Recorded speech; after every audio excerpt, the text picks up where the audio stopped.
Assalamualaikum warahmatullahi wabarakatuh. Di antara Pemirsa, Ustadz Fathur Rahman Ghazali dalam satu ceramahnya pernah mengatakan di antara berbagi waris yang dianggap membangkang terhadap aturan Allah itu adalah ketika antara suami dan istri ada hal-hal yang tidak jelas seperti penyerahan emas untuk dipakai istri, karena itu bisa meminjami atau memberi. Kalau meminjami berarti tabungan bersama.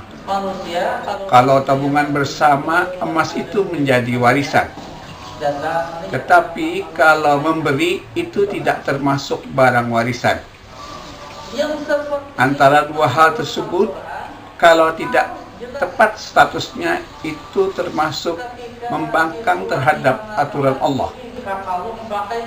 Oleh sebab itu, ucapan suami ketika menyerahkan emas itu harus benar-benar jelas agar tidak kena sanksi surah An-Nisa ayat 14. A'udzu billahi minasyaitonir rajim.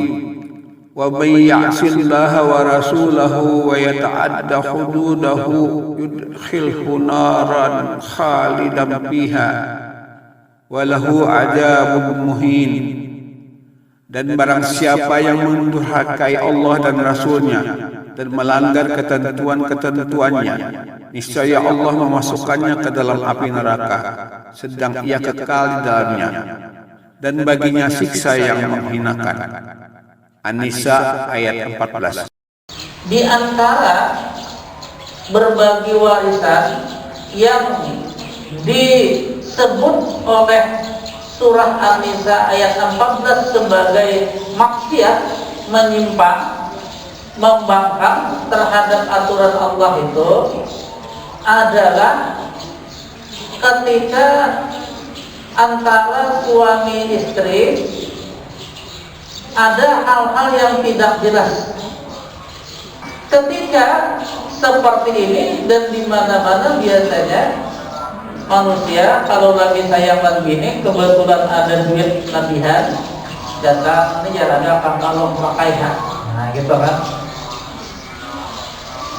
Yang seperti ini menurut Al-Quran harus jelas.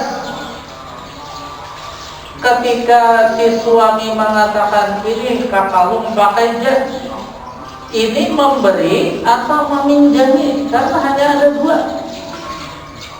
Kalau meminjami, lalu orang Banjar menyangkutkan duit.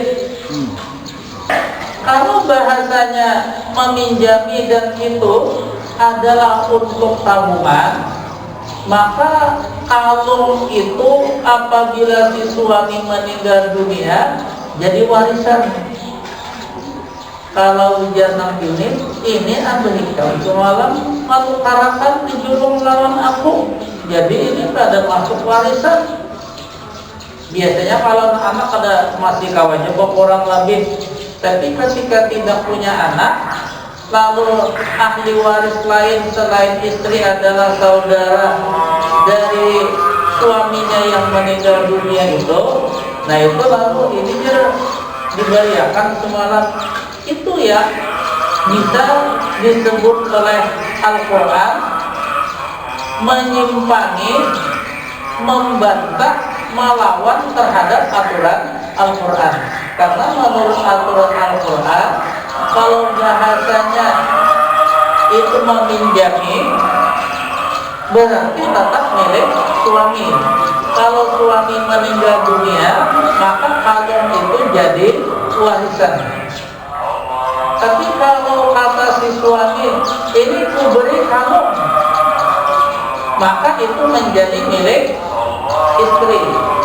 Kalau suaminya meninggal dunia, kalung tadi tidak termasuk harta warisan suami. Nah karena itu seharusnya suami yang akan melakukan seperti ini hendaknya mengucapkannya jelas-jelas, ini meminjami atau memberi, ini untuk tabungan atau bukan untuk tabungan.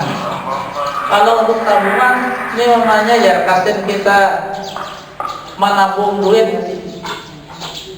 Jadi pakai aja, karena ini untuk menabung. Ya harus jelas. Sehingga kalau umpamanya ada orang suami mengatakan ini galang pakai, kemudian suami meninggal dunia, maka secara hukum umum bahwa kalau suami menyerahkan sesuatu kepada istrinya itu harus dihukumkan memberi. Itu hukum umum, cuma hukum umum ini belum tentu sesuai dengan apa yang ada di hati si suami ketika menyerahkan kalung atau gelang itu. Jadi untuk tidak sampai terlanggar surah An-Nisa ayat 14 yang bisa masuk neraka selama-lamanya, hendaknya seorang suami ketika memberikan perhiasan dia jelas-jelas mengatakan ini untuk dipakai tabungan atau untuk memberi. Karena biasanya di antara yang jadi orang berbagi warisan itu yaitu salah satunya. Demikian Ustadz Dr. Fatur Rahman Ghazali.